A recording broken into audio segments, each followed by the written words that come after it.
Saudaraku, banyak orang yang tidak faham bahwasanya memberi makan dan minum itu dalam Islam adalah salah satu cara untuk mendapatkan amal jariyah. Jadi banyak orang memikirkan amal jariyah itu hanya membangun bangunan, hanya membagikan Al-Quran sehingga dihafal. Intinya fisikal, bentuk materi saja atau material ya. Lebih ke masjid, lebih ke bangunan, lebih ke jalan, lebih ke sumur gitu kan. Padahal sebenarnya ada hal-hal lain yang bisa menjadi penyebab amal jariyah. Di antaranya makanan dan minuman. Jadi hadis Nabi SAW yang sahih riwayat Imam Ahmad, ini rahasianya di hadis ini. Kata Nabi SAW, "Ma wudi'a ta'amun illa wada'allahu fihi barakah."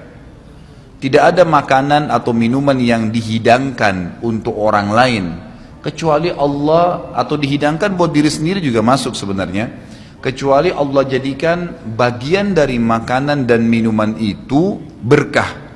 Maksudnya berkah apa? Kata para ulama, dia akan berada di tubuh orang yang mengkonsumsinya selama dia masih hidup.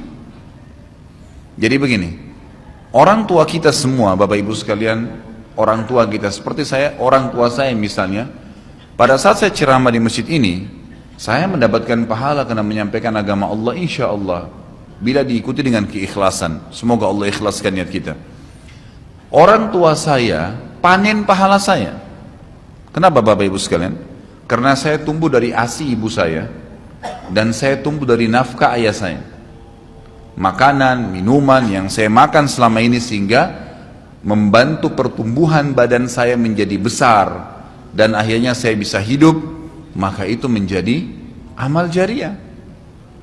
Makanya dalam hadis riwayat Imam Muslim, seorang sahabat bertanya, "Ya Rasulullah, ayyul islami khair?" Perbuatan apa dalam Islam yang khair? Khair ini yang baik sekali, pahalanya besar sekali, selain yang wajib, yang sunnah-sunnah aja nih. Nabi SAW tidak mengatakan perbanyaklah sholat sunnah. Kenapa? Sholat sunnah secara individual, puasa sunnah, zikir, ngaji, bukan. Karena orang ini mengatakan khair artinya yang banyak sekali pahalanya, banyak sekali manfaatnya, dan ringan, sunnah.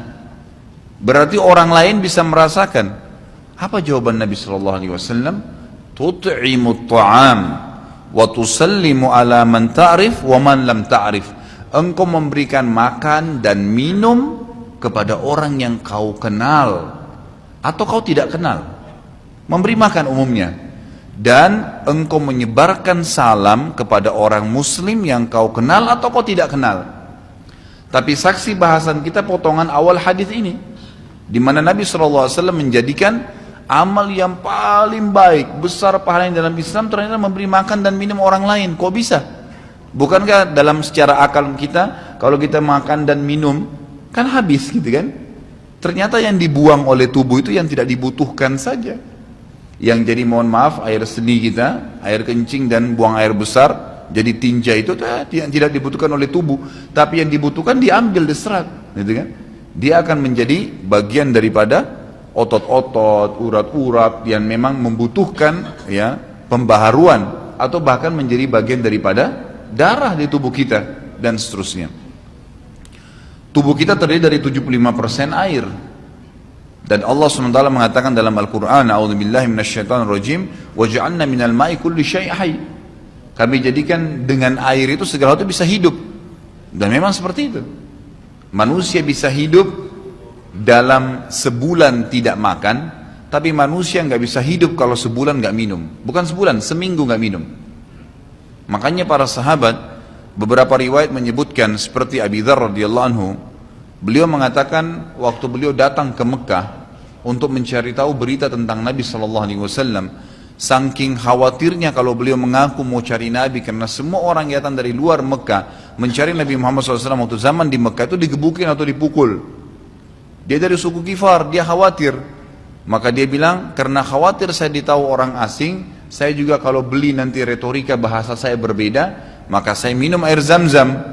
Dan selama beberapa hari dia tinggal di Mekah itu 2 minggu cari Nabi SAW, 2 minggu minum Zamzam nggak makan apa-apa. Dan bisa, gitu kan, minum air. Beberapa sahabat juga dalam riwayat Bukhari menjelaskan mereka pernah tinggal di Mekah selama sebulan tidak minum kecuali air Zamzam.